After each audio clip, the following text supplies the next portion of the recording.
Sir, இப்போ காங்கிரஸ் கட்சி சார்பில் இந்த நகரசபை தேர்தலில் போட்டியிடுறதுக்கு உங்களுக்கு டிக்கெட் கிடைக்கும்னு நம்புறீங்களா? நம்புவோம், 100% நம்புவோம். கொடுத்து ஆகணுங்க. ஏன்னா என் தியாகம், நான் கஷ்டப்பட்டேன். எல்லாம் டேலண்ட் இருக்குது. கட்சிக்காக நிறைய வேலை செய்து நிறைய கஷ்டப்படுங்க. எங்களை மாதிரி கஷ்டப்பட்டவங்க யாரும் கிடையாது. லேடிஸ் யாருமே கிடையாது. சீனியர்னா நான் தான் சீனியரு. 2 முறை தோற்றுவன், 3 முறை தோற்றுவெல்லாம் காங்கிரஸில் வந்து கவுன்சிலர் ஆகிட்டான். இன்றைக்கி அவன்லாம் நிற்குவானா? நாளைக்கு அவனுக்கு சீட் இல்லை, நிற்கும். நாங்கள் 5வது எலெக்ஷனில் சீட்டே இல்லை எங்களுக்கு. ஆனால் அப்போ கூட நாங்கள் காங்கிரஸ் நிற்குவோம். ஆனால் இந்த முறை நாங்கள் கண்டிப்பாக எதிர்பார்க்கணும். எங்களுக்கு வாய்ப்பு வேணும். பெங்களூரில் இருக்கணும், மெட்ராஸில் இருக்கணும், வேலூரில் இருக்கணும், மண்டியாவில் இருக்கணும், மகாராஷ்டிரா இருக்கணும். வந்து கேஜிஎஃப்பில் எப்போ கவுன்சிலர் எலெக்ஷன் நான் வந்து நிற்கிறேன்னா, காலம் ஃபுல்லாக ஒரு இயக்கத்துக்கு கஷ்டப்பட்டு அந்த மக்களை பற்றி தெரிஞ்சுக்கணுங்க. அவங்களுடைய நிலைமை என்ன? காங்கிரஸ் பண்ண தியாகம் ரொம்ப நிறைய, ஆனால் சொல்கிறதுக்கு ஆள் இல்லை, கேட்கறதுக்கும் ஆள் இல்லை. இன்றைக்கி வர இளைஞர்களுக்கு பதவி வேணும், பண வருமானம் வேணும். இந்த நோக்கத்தோடு வரவங்களுக்கும் சிலர் என்கரேஜ் பண்ணுறாங்க. அப்போ கவுன்சிலர் எலெக்ஷன்னா என்ன? What is the meaning of councillor? Councillor என்ன? கட்சிக்காக ரொம்ப பாடுபட்டுக்கிறோம். உண்மையாக இருந்திருக்கிறோம், நேர்மையாக இருந்திருக்கிறோம்.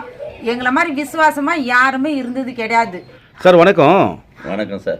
வந்து 12th அப்புறம் 13th இது ரெண்டுலேயும் வந்து நீங்கள் போட்டியிடுறதா கேள்விப்பட்டாங்க, எலெக்ஷன் நிற்கிறதா கேள்விப்பட்டாங்க. அதை பற்றி சொல்லுங்கள். 13th வார்டில் மெஜாரிட்டி என் கம்யூனிட்டிக்கு இது, 12th வார்ட்லேயும் மெஜாரிட்டி என் கம்யூனிட்டிக்கு இது. இப்போ மைனாரிட்டி கமிட்டின்னு வரக்குள்ள நாங்கள் பல வருஷமாக இந்த கட்சியில் ஒர்க் பண்ணுக்கிறோம். ஒர்க் பண்ணுறது மட்டும் இல்லை, விசுவாசமாக இருக்கிறோம். தேர்தல் என்றைக்கு வரணும்னு தெரியாது. ஆனால் இன்றைக்கி வந்து தேர்தல் எப்போன்னு எல்லாமே எதிர்பார்த்துன்னு இருக்குதுங்க.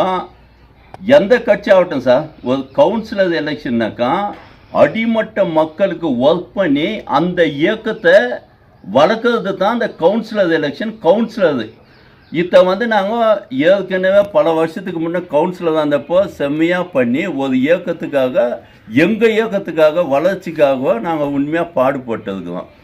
இப்போ 12th வார்டில் எங்கள் கம்யூனிட்டிக்கு இது, நான் கட்சிக்காக கஷ்டப்பட்டுக்கிறோம். 13th வார்ட்லேயும் கஷ்டப்பட்டு என் கம்யூனிட்டிக்கு இது. இந்த 2 வார்டில் தொகுதியில் காங்கிரஸ் எம்எல்ஏ இருக்கிறாங்க. காங்கிரஸ் கட்சியில் இன்றைக்கி எங்களுக்கு 12வது வார்ட்லேயும் சரி, 13வது வார்ட்லேயும் சரி, அது லேடிஸ் ஆனாலும் ஜென்ட்ஸ் ஆனாலும் நாங்கள் தயாராக இருக்கோம்.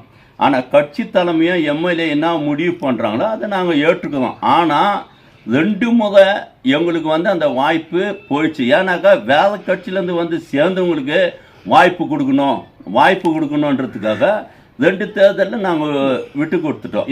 எங்கள் தொகுதி எம்எல்ஏ, கருணை உள்ளே படைத்த எம்எல்ஏ, வேலை கட்சியில் 2 முறை 3 முறை தோத்துட்டவங்களெல்லாம் வந்து வாய்ப்பு கொடுத்து அவங்களெல்லாம் கவுன்சிலர் ஆக்குனாங்க. அதில் எத்தனை பேர் நன்றின்னு நினைக்கிறாங்க, எத்தனை பேர் நன்றின்னு நினைக்கல எங்களுக்கு தெரியாது. ஒருத்தருக்கு 2 பேரை கூட ஜெயிக்க வச்சாங்க. ஆனால் அதெல்லாம் வந்து இயக்க வளர்கிறதுக்காக யாருமே பாடுபடல. ஒரு கட்சிக்காரங்களை யாரும் மதிச்சதும் இல்லை, கட்சிக்காரை வச்சுன்னு வேலை செஞ்சதும் இல்லை. ஆனால் இந்த முறை நாங்கள் கண்டிப்பாக எதிர்பார்க்கணும். எங்களுக்கு வாய்ப்பு வேணும்.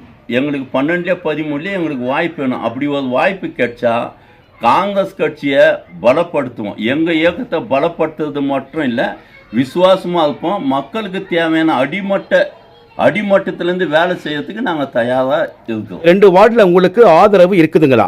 பல வருஷமாக நாங்கள் காங்கிரஸில் கஷ்டப்பட்டு இருந்தாலும் இப்போ இன்னும் மட்டும் இந்த வார்டில் வேலை நடந்து ஒவ்வொரு வேலையும் காங்கிரஸ் எம்எல்ஏ செஞ்ச வேலை, காங்கிரஸ் கட்சி செஞ்ச வேலை. காங்கிரஸ் கட்சி சொல்லுது, ஒரு இயக்கத்தில் 4 வருஷத்துக்கு மேலே செயல்பட்டால் தான் அவங்க மெம்பர் ஆக முடியும். காங்கிரஸ் கட்சியினுடைய அதுக்கு மேலே ஆக்டிவ் மெம்பர் ஆகி 3 வருஷம் வேலை செஞ்சால் தான், டோட்டல் 7 வருஷம் நீ ஒர்க் பண்ணால் தான் உனக்கு எந்த விதமான போட்டியிடுறதுக்கோ இல்லை பதவிங்க கிடைக்கிறதுக்கோ வாய்ப்பு கொடுக்கணும்னு காங்கிரஸ் சொல்லுது.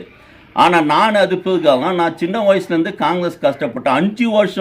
5 வருஷத்துக்கு பின்னால், அப்போல்லாம் 21 வயசுக்கு தான் ஓட்டு, 5 வருஷத்துக்கு பின்னால் தான் என்னை மெம்பராகவே பண்ணாங்க. நான் ராஜகோபால் எக்ஸ்எம்எல்ஏ ராஜகோபால் மெம்பர் ஆகிட்டு வரக்குள்ள அதுக்கு முன்னே பல தலைவர் இருந்தாங்க.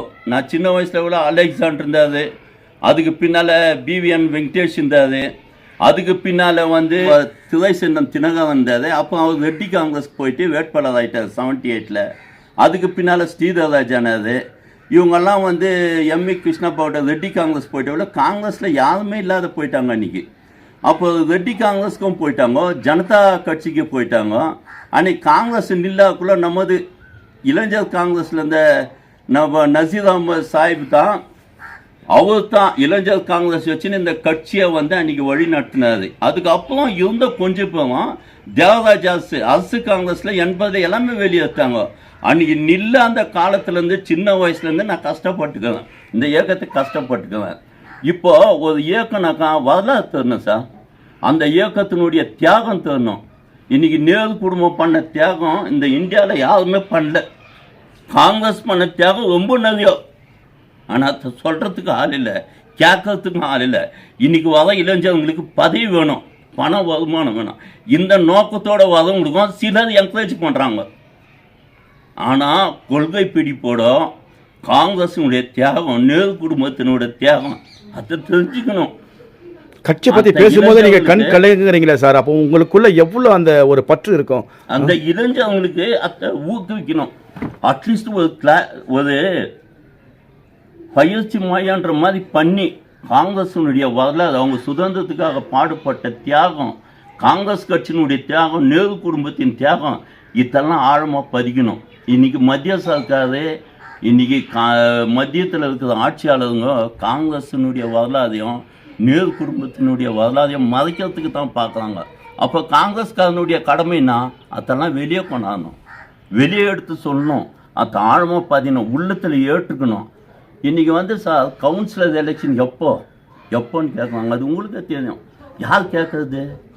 யார் கவுன்சிலர் எலெக்ஷன் எப்போன்னு கேட்குறது? ஒரு இயக்கத்தில் இருக்கிறவங்களா? ஏன் இயக்கம் இல்லை, எந்த இயக்கத்தில் இருக்கிறவங்களா கேட்குறாங்க. அவனை காப்பாற்றிக்கணும்னு நினைக்கிறவங்க, வருமானத்தை எதிர்பார்க்குறவன், அவனுக்கு ஒரு நிலையான வரணும், இல்லை அவன் மச்சு வச்சுனுக்கிறது வெளியே வரணும், இல்லை அவன் செய்யக்கூடிய தொழில் வேணும்.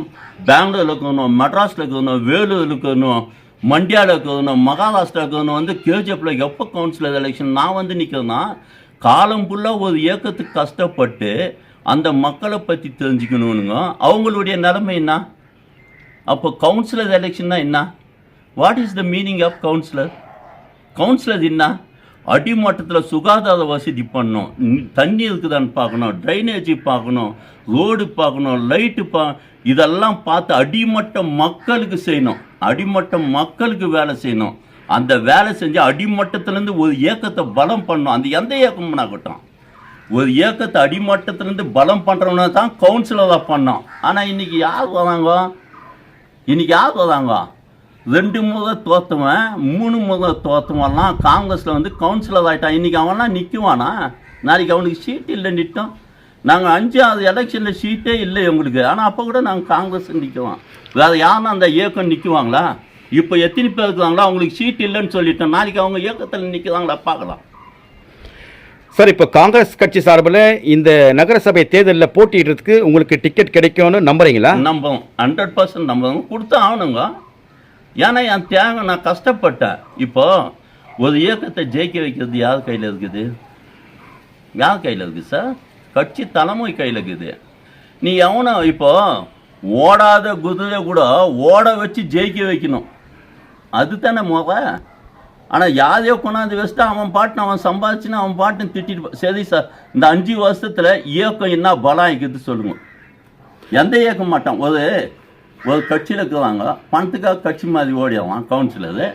அப்போ அந்த இயக்கம் என்ன ஆகுது? இந்த காலகட்டத்தில் எலெக்ஷனை சந்திக்கணும்னா நிறைய செலவாகுங்க, அதையெல்லாம் எப்படி சமாளிக்க போகிறீங்க?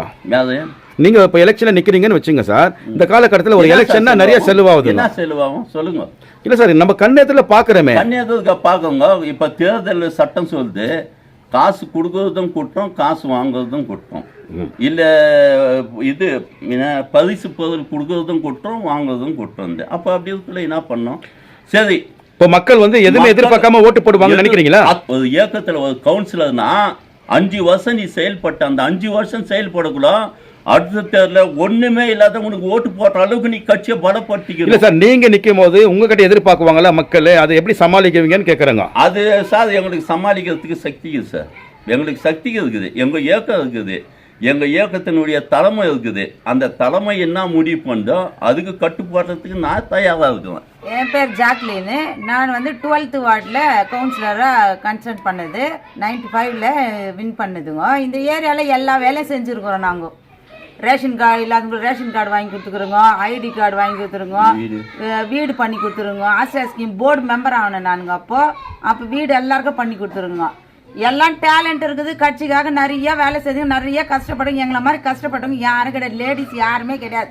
சீனியர்னா நான் தான் சீனியர். இந்த முறை உங்களுக்கு வாய்ப்பு கொடுத்தா நீங்க தேர்தலை சந்திக்கிறதுக்கு தயாரா இருக்கிறீங்களா? தயார். எங்க வேலை நாங்க செஞ்சதுக்கும் நாங்க கஷ்டப்பட்டதுக்கும் கண்டிப்பா எங்களுக்கு சீட்டு கொடுக்கணுங்க. இந்த முறை வந்து நாங்க கட்சியில வந்து எங்களுக்கு சீட்டு கொடுக்கணும்னு நான் நம்புறோம். ஏன்னா நாங்க அந்த அளவுக்கு வேலை செஞ்சுருக்கிறோம். வேலை செஞ்சோன்னு வந்து நம்பிக்கையில இருக்கிறோம். கட்சிக்காக ரொம்ப பாடுபட்டுக்கிறோம். உண்மையாக இருந்திருக்கோம், நேர்மையாக இருந்திருக்கிறோம். எங்களை மாதிரி விசுவாசமாக யாருமே இருந்தது கிடையாது. ஏன்னா அது எல்லா சீனியர் ஆளுங்களுக்கு எல்லாருக்குமே தெரியும், கட்சிக்காரருக்கு தெரியும், தொண்டர்களுக்கும் தெரியும். அந்த நம்பிக்கையிலே எங்களுக்கு கொடுப்பாங்கன்ற நம்பிக்கை எங்களுக்கு இருக்குது. ஏற்கனவே நாங்கள் வந்து 2 முறை வந்து விட்டு கொடுத்துட்டு இருக்கிறோம். அந்த உண்மை அந்த விட்டு கொடுத்தது அவங்க விட்டு கொடுத்தாங்களேன்ற அந்த நம்பிக்கை இருந்து எங்கள் விசுவாசம் இருந்து எங்களுக்கு கட்சியில் சீட் கொடுக்கணும்.